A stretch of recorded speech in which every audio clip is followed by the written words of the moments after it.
Hi అండి, ఎలా ఉన్నారు అందరూ? నేను మీ చైత్రాని, ఖుషి అండ్ అమ్మ ఛానల్ నుండి. నేను బాగున్నానండి, మీరు బాగున్నారా?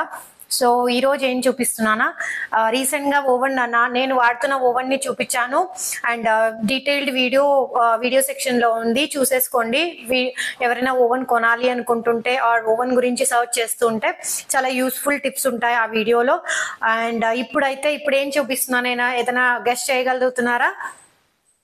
ఎస్, నా వెనకాలే ఉంది, అందుకే ఇక్కడ నిల్చుకున్నాను. సో ఇది మా స్టవ్. ఆల్మోస్ట్ 1 year 3 months నుండి, అంటే లాస్ట్ ఇయర్ ఏప్రిల్ నుండి వాడుతున్నాను నేను. చాలా యూస్ఫుల్ అనిపించింది, అందుకనే పోస్ట్ చేద్దాం అనిపించింది. ఇది బ్రాండ్ ప్రమోషన్ అయితే కాదు, నాకు యూస్ఫుల్ అండ్ మంచిగా ఉంది కాబట్టి నేను దీని గురించి చెప్దామని వీడియో చేస్తున్నాను.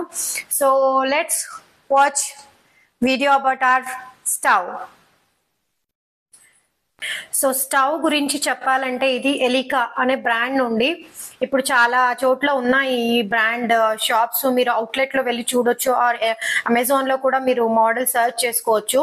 యాక్చువల్లీ చెప్పాలంటే ఎలికాకి రివ్యూస్ బాగాలేదండి, కానీ నాకు ఈ బ్రాండ్ మోడల్ అయితే చాలా యూస్ఫుల్ అనిపించింది. అండ్ నాకు ఇప్పటిదాకా ఏం ప్రాబ్లం రాలేదు, అందుకే నేను చూపించాలనుకుంటున్నాను.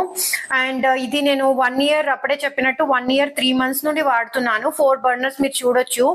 యాక్చువల్లీ ఇది ఎలికా బ్రాండ్, ఇక్కడ పేరు లేదు. యాక్చువల్లీ ఇక్కడ ఉండేది స్టిక్కర్స్ మీద పోయాయి. దీనికి 5 years వారంటీ ఉన్నాయి. Burners and glass, tempered glass ఉంటుంది. ఇది ఇంతకు ముందు అయితే 2 years ఇచ్చేవాళ్ళు బర్నర్స్ కి వారంటీ, ఇప్పుడు 5 years ఇస్తున్నారు, విచ్ ఇస్ వెరీ యూస్ఫుల్ అనిపించింది. అండ్ ఒక్కొక్క బర్నర్ ఇది చాలా కాస్ట్ ఎక్కువ ఉంటుంది బర్నర్. యాక్చువల్లీ ఇది మీరు చూడొచ్చు, ఇలా ఉంటది. ఇది స్టాండ్ ఇలా ఉంటది అండ్ ఇలా ఉంటది. సో మీకు లోపలికి వెళ్ళే ఛాన్సెస్ లేదు, ఏదైనా పొంగినా మీకు ఇక్కడే పడుతుంది కాబట్టి ఏమీ అవ్వదు. అండ్ మనకు ఏదైనా గ్యాస్ తక్కువ వస్తుందంటే ఇక్కడ మీకు హోల్స్ కనిపిస్తున్నాయి కదా, దీన్ని కొంచెం షార్ప్ పిన్నీస్ లో కానీ ఏదైనా తీసుకుని ఇలా పిన్ చేస్తే గ్యాస్ మంచిగానే వచ్చేస్తుంది. అండ్ ఇది బ్రాస్, మీరు చూడొచ్చు, ఇది యాక్చువల్లీ ఇది లిఫ్ట్ అవుతుంది, సో వెరీ కేర్ఫుల్. అండ్ ఇది కూడా రిమూవబుల్. సో ఇలా ఉంటది, ఇది బ్రాస్. అండ్ ఒక్కొక్క బర్నర్ చాలా కాస్ట్లీ ఉంటుంది, చాలా అంటే మనకు స్టవ్ కొనేంత కాస్ట్ లో బర్నర్స్ కొనుక్కోవాల్సి వస్తుంది. అండ్ ఇది బర్నర్స్ పోయిందంటే ఈ స్టవ్ దేనికి పనికిరాదండి. 200 rupees అడుగుతున్నారు స్టవ్ ని, జస్ట్ బర్నర్స్ పోతే దీనికి ఏం వాల్యూ లేదు. సో అందుకనే దీనికి 5 years వారంటీ ఇచ్చారని ముందే చెప్తున్నాను. అంటే డౌన్ ద లైన్ మనము వాడుతూ కొంచెం పాడవుతాయి. సో దానికి అట్లీస్ట్ వారంటీ ఉంటే మనం చేంజ్ చేసుకునే ఛాన్సెస్ ఉంటాయి కాబట్టి. అండ్ ఇది బర్నర్ ఇక్కడ చూడొచ్చు. అండ్ ఈ రైట్ సైడ్ బర్నర్ అండ్ ఇక్కడ లెఫ్ట్ సైడ్ బర్నర్ ఒకే సైజు, కానీ ఫ్లేమ్ వేరే వస్తాయి. నేను చూపిస్తాను ఫ్లేమ్స్. అండ్ ఇది చిన్నది స్మాలెస్ట్, ఇది మీడియం. కానీ ఈ 2 burners మాత్రం సేమ్ సైజ్ ఉంటుంది, కానీ ఫ్లేమ్ వేరే ఉంటుంది. నేను చూపిస్తాను ఇప్పుడే. అండ్ ఈ స్టవ్ గురించి ఇంకా చెప్పాలంటే ఆటో కట్ ఆఫ్ అయితే లేదు దీనికి. అంటే బై ఛాన్స్ మనం లేనప్పుడు ఎప్పుడైనా మనం ఇక్కడ పెట్టేసి ఏదైనా వేరే పనికి వెళ్ళి గ్యాస్ లీక్ అయిపోతూ ఉంటే ఆటో కట్ ఆఫ్ అవ్వదు. ఇది అదొక్కటే దీనిలో నెగటివ్. మిగతాదంతా ఇంకంతా బాగానే ఉంది. ఆటో ఇగ్నిషన్ ఉంది.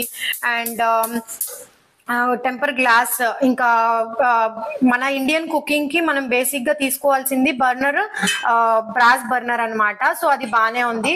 అండ్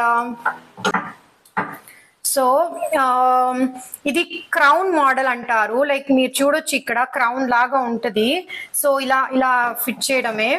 అండ్ ఇప్పుడు ఫ్లేమ్స్ కి వచ్చేస్తే నాకు చాలా యూస్ఫుల్ ఎందుకు అనిపించింది అంటే, ఇప్పుడే చూపిస్తాను, ఒక్క నిమిషం.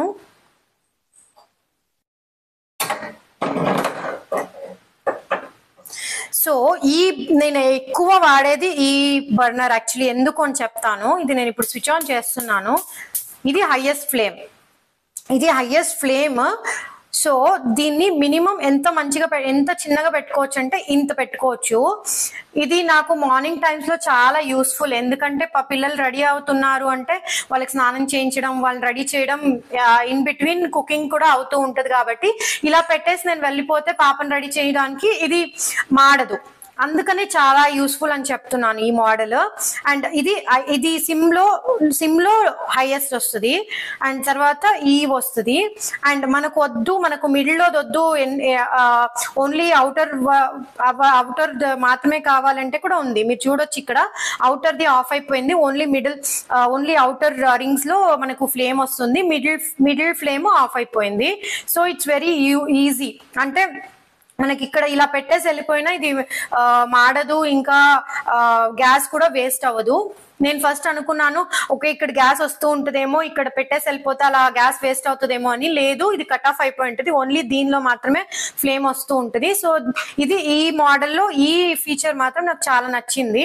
అండ్ ఇది ఒక ఫ్లేమ్, అంటే ఒక బర్నర్, అండ్ ఈ బర్నర్ అయితే ఇలా వస్తుంది. అండ్ నేను టిప్స్ చెప్తాను ఎలా వాడాలి అండ్ ఎందుకు ఈ బర్నర్స్ ఇంత డర్టీగా ఉన్నాయని కూడా చెప్తాను నేను. సో ఇది చిన్నది, అంటే మినిమం స్మాలెస్ట్ బర్నర్ అన్నమాట. అండ్ ఎలా వస్తుంది అంటే ఇది ఇంత చిన్నది, సిమ్ లో. ఇది ఇప్పుడు నేను పెట్టింది సిమ్ లో ఉంది. సో సిమ్ లో అంటే ఇలా ఉంది, హైలో అంటే ఇలా అవుతుంది. ఇది ఒక ఫ్లేమ్. ఇప్పుడు నేను చూపించాను కదా సేమ్, ఆల్మోస్ట్ రెండు బర్నర్ సేమ్ అని చెప్పాను కదా, ఇదండి చూడండి. ఆ కార్నర్ బర్నర్ అండ్ ఈ బర్నర్ సేమ్ ఉంటుంది, కానీ ఇది సిమ్ లో వెళ్ళదు. మీరు చూడొచ్చు ఇది సిమ్ లో వెళ్ళట్లేదు, అంటే లీస్ట్ సిమ్ లో, అంటే సెంటర్ లో ఉన్న బర్నర్ మాత్రమే ఫ్లేమ్ రావడము అలా లేదు. ఇది మనకు రైస్ పెట్టేసుకోవడము ఆర్ పప్పుకి కర్రీకి ఇలా పెట్టేసుకుని దాని మీద ఏదైనా బ్రేక్ఫాస్ట్ చేసేప్పుడు ఉప్మా కానీ లేదు ఏదైనా తాలింపు పెడుతున్నప్పుడు దాన్ని పెట్టేసి వదిలేస్తే మనకు ఏం అవ్వదు.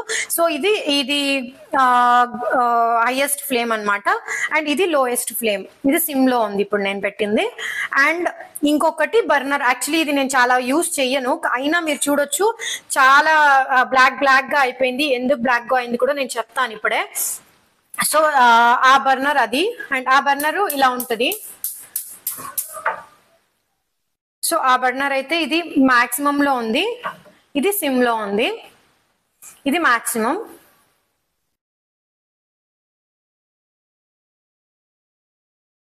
సో ఈ 4 బర్నర్స్ యూజ్ అయితే ఇది ఇలా ఉంటుంది నా మోడల్, ఒకసారి చూసుకోండి. అండ్ మేము చిమ్నీ కూడా ఎలికా నుండే తీసుకున్నాము. ఇది ఆటో క్లీన్ అవుతుంది, అండ్ ఆయిల్ డ్రాప్స్ కలెక్ట్ అయిపోతుంది. ఇక్కడ మీరు చూడొచ్చు, ఇక్కడ ఆయిల్ డ్రాప్స్ ఏదైనా ఉంటే కలెక్ట్ అయిపోతుంది. ఆటో క్లీన్ కూడా ఉంది దీనిలో, అండ్ అన్ని ఆటోమేటిక్ గానే ఉంటది ఈ చిమ్నీ. అండ్ మీరు చిమ్నీ ఇంకా స్టవ్ సెలెక్ట్ చేసేప్పుడు టిప్ ఏంటంటే stove size and chimney size almost సేమే ఉండాలి. మీ స్టవ్ సైజ్ ఏంటో అండ్ చిమ్నీ సైజ్ ఏంటో దాన్ని బట్టే మీరు అది కట్ కూడా చేసుకోవాలి. అండ్ మనకు స్టవ్ తీసుకునేప్పుడు ఇంకో మేజర్ క్వశ్చన్ ఏంటి అంటే హాబ్ తీసుకోవాలా లేదంటే కౌంటర్ టాప్ తీసుకోవాలా.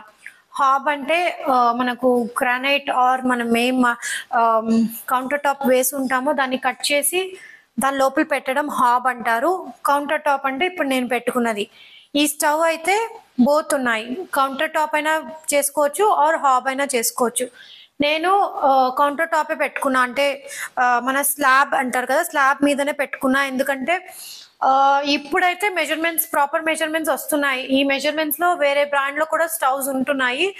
నేను 1 year బ్యాక్ రీసెర్చ్ చేసినప్పుడు అయితే అసలు మెజర్మెంట్స్ తేడా వస్తాయి, మనకు వన్స్ స్లాబ్ కట్ అయిపోతే ఇబ్బంది అవుతుంది అని చెప్పారు. అందుకనే నేను హాబ్ అంటే 2-in-1 తీసుకున్నాను, కానీ నేను కౌంటర్ టాప్ గానే యూజ్ చేస్తున్నాను. నేను కట్ చేసి పెట్టుకోలేదు. మా అమ్మ వాళ్ళు మొన్ననే రీసెంట్ గా స్టవ్ చేంజ్ చేశారు, వాళ్ళు హాబే యూజ్ చేస్తూ ఉన్నారు. వాళ్ళకి మెజర్మెంట్స్ కరెక్ట్ గా తీసుకెళ్తే వాళ్ళు సజెస్ట్ చేశారు, అండ్ సేమ్ మెజర్మెంట్స్ కి వాళ్ళు హాబ్ గా తెచ్చుకున్నారు కొత్త స్టవ్. సో తెచ్చుకోవచ్చు, కానీ రిస్క్ ఎందుకు, ఒక్కసారి మళ్ళీ కట్ చేశాక మనం మొత్తం స్లాబ్ పాడవుతుంది ఆర్ ఆ మెజర్మెంట్ దొరకకపోతే కొంతమంది దానికి మెజర్మెంట్ గా ఇది ప్లైవుడ్ వేయించుకుని స్టవ్స్ పెట్టుకునే వాళ్ళు కూడా ఉన్నారు. సో అందుకని ఎందుకు లేవద్దు అని చెప్పి నేను కౌంటర్ టాప్ లానే యూజ్ చేస్తున్నాను. సో మేజర్ మనకు స్టవ్ కొనాలి అన్నప్పుడు కౌంటర్ టాప్ తీసుకోవాలా హాబ్ తీసుకోవాలనే క్వశ్చన్స్ ఎక్కువ ఉంటాయి. నేనైతే కౌంటర్ టాపే తీసుకోండి, ఎందుకంటే మనము చాలా కష్టపడి ఇల్లు కట్టుంటాము, ఇన్ని డబ్బులు పెట్టుంటాము. వన్స్ ద స్టవ్ మనం కొన్న స్టవ్ బాగాలేదు మార్చుకోవాలి అంటే ఆ మెజర్మెంట్స్ కి మనకు కావాల్సిన బ్రాండ్ లో దొరకకపోతే మళ్ళీ ప్రాబ్లం అవుతుంది. సో నేనైతే కౌంటర్ టాపే తీసుకోమని చెప్తాను. లేదు మాకు డిజైన్ మంచిగా లుక్ ఉండాలి, కిచెన్ మంచిగా లుక్ రావాలంటే హాబ్ తీసుకోవచ్చు. అదొక్కటి తప్ప ఇంకా మనకు ప్రోస్ చూసుకుంటే కౌంటర్ టాప్ మీద ఎక్కువ ఉంటుంది. సో అది మా స్టవ్. చూసారు కదా ఎలా ఉంది మా స్టవ్. ఓకే, కొంతమందికి ఉండొచ్చు ఇంత డర్టీగా ఉంది ఏంటి, ఎందుకు ఇంత బ్లాక్ గా అయిపోయింది బర్నర్స్ అని అనుకోవచ్చు. చెప్తాను ఇప్పుడే ఎందుకు అలా ఉందని చెప్పి. యాక్చువల్లీ టచ్ చేద్దామంటే ఇప్పుడే ఆఫ్ చేశాను కాబట్టి అది బ్లాక్ గా అంటే వేడిగా ఉంటుంది. సో ఈ బర్నర్ ఇక్కడ మిడిల్ లో బర్నర్ ఇక్కడ వీడియో కనిపిస్తుంది అనుకుంటున్నాను. మీడియో అటువైపు ఉన్న బర్నర్ ఎందుకు అలా ఉంది అంటే నేను చాలా తక్కువ వాడతాను, ఎందుకంటే అది గోడ వైపు ఉంటుంది కాబట్టి చాలా తక్కువ వాడతాను. దీని నుండి వచ్చే బయటకు వచ్చే వాటర్ ఆర్ స్టీమ్ నుండి ఆర్ మనకు అన్నం పెట్టినప్పుడు దాని నుండి వచ్చే గంజి పడి అది అలా బ్లాక్ అయిపోతుంది. అండ్ వాష్ చేసుకోవచ్చు కదా అని కూడా అడగొచ్చు మీరు. లేదండి, అదే మేజర్ మనం చేసే మిస్టేక్స్. అరే స్టవ్ క్లీన్ గా లేదు, బర్నర్స్ క్లీన్ గా లేదు అనుకుని తోమేస్తూ ఉంటారు కొంతమంది. నాకు తెలుసు, మా ఇంట్లోనే జరిగింది. తోముతారు బర్నర్స్ ని, అది చాలా పెద్ద మిస్టేక్ అండి. తోమొద్దు. Burners is very important. మనకి స్టవ్ కి ఇప్పుడే నేను చెప్పాను, మనకి స్టవ్ పోయిందంటే ఆర్ బర్నర్స్ పోయాయంటే స్టవ్ దేనికి పనికిరాదు. ఈ బ్రాస్ బర్నర్స్ అంతా మనము మళ్ళీ స్టవ్ కి కొత్త స్టవ్ పెట్టుకోవచ్చు. అంటే కొత్త బ్రాస్ బర్నర్ తీసుకోవాలి అంటే అంత కాస్ట్ ఎక్కువ ఉంటుంది. మా ఇంట్లోనే మా అమ్మ వాళ్ళే ట్రై చేశారు చాలా వరకు అల్యూమినియం బర్నర్స్ యూజ్ చేసుకుంటూ, కానీ కుదరలేదని ఇప్పుడు వాళ్ళు మళ్ళీ మార్చేసుకున్నారు స్టవ్. ఒక అల్యూమినియం బర్నర్ కూడా 6,000 to 7,000 పడుతుంది. అది విత్ ఇన్ 6 to 8 months పోతుంది మళ్ళీ. అది కూడా లాంగ్ లాస్టింగ్ ఏం కాదు. Brass burners long lasting. దాన్ని మెయింటైన్ చేయడమే మన ఏ బ్రాండ్ అయినా ఏ స్టవ్ బ్రాండ్ అయినా మనం ఎలా చూసుకుంటామో దాన్ని బట్టే ఉంటుందండి. నాకు పర్సనల్ గా వాళ్ళు చెప్పింది ఏంటంటే లైక్ డెమో ఇవ్వడానికి వచ్చిన వాళ్ళు వాష్ చేయకండి. నేను అడిగాను, అది నల్లగా కనిపిస్తుంది బాగాలేదు కదా అంటే, నల్లగా ఉన్నా ప్రాబ్లం లేదు, మీరు కుక్ చేస్తూ ఉండండి అది సెట్ అవుతుంది. మీరు దాన్ని తీసి వాష్ చేశారంటే బర్నర్స్ స్పాయిల్ అవుతాయి, సో స్టవ్ వేస్ట్ అయిపోద్ది అని చెప్పారు. అందుకని అది నల్లగా ఉంటుంది. అందుకని ఆ బర్నర్ అలానే నేను వాటర్ కూడా టచ్ చేయించను. జస్ట్ బర్నర్స్ తీసేసి స్టవ్ ని నార్మల్ స్క్రబ్ తో వాష్ చేసుకుంటాను. బర్నర్స్ కి వాటర్ టచ్ చేయించను. వీటిని ఎప్పుడు వాష్ చేసుకుంటాము, కానీ బర్నర్స్ కి మాత్రం నేను వాటర్ పట్టించను, అంటే టచ్ కూడా చేయించను. జస్ట్ వాటర్ లో తడి క్లాత్ లో ఊరికే అలా తుడుచుకుంటాను. సో దట్ ఆ నల్లగా కానీ ఏదైనా పొంగినప్పుడు దాని మీద కూర్చుంటే పోతుంది. అంతే, పొంగుతుందండి. కిచెన్ అంటే పొంగుతుంది. మనం ఎంత జాగ్రత్తగా ఉన్నా అది అవుతుంది, అది మనం ఏం చేయలేము. అంటే పొంగకుండా వంట చేయొచ్చు కదా అని మగవాళ్ళు అనేస్తారు ఈజీగా.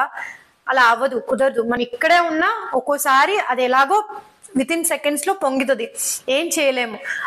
సో దాన్ని మనం ఆపలేము. మనం అలా అని దాని గురించి ఎక్కువ థింక్ చేసినా వేస్ట్.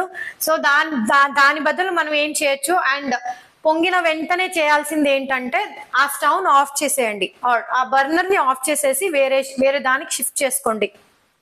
ఆ బర్నర్ లోనే కుక్ చేయొద్దు. పొంగిన వెంటనే దానిలోనే కుక్ చేస్తూ ఉంటే burner పాడైపోద్ది.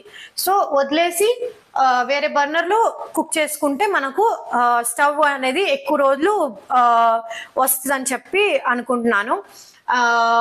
So that's about our Elica stove. ఈ మోడల్ అయితే నేను మోడల్ డీటెయిల్స్ ఇస్తాను. నేనైతే సజెస్ట్ చేసేది మీకు ఈ మోడల్ ఉంటేనే తీసుకోండి, వేరే మోడల్స్ గురించి నాకు తెలియదు. కానీ ఈ మోడల్ అయితే చాలా బాగుంది, ఎస్పెషలీ ఆ కార్నర్ బర్నర్ అయితే చాలా బాగుంది. అండ్ మీకు వేరే బ్రాండ్ లో అలాంటి బర్నర్ ఉన్నా తీసుకోండి, ఎందుకంటే చాలా యూస్ఫుల్. మార్నింగ్ టైమ్స్ అసలు ఉంటుంది కదా, అందుకని. Thank you so much for watching our video. And మీకు ఏదైనా డౌట్స్ ఉంటే స్టవ్ గురించి కమెంట్ చేయండి, నేను రిప్లై చేస్తాను. అండ్ ఈ వీడియో మీకు ఏమైనా నచ్చుంటే ఒక చిన్న లైక్ చేసుకోండి, సబ్స్క్రైబ్ చేసుకోవడం మర్చిపోకండి. Thank you so much. మళ్ళీ వీడియోలో కలుద్దాం.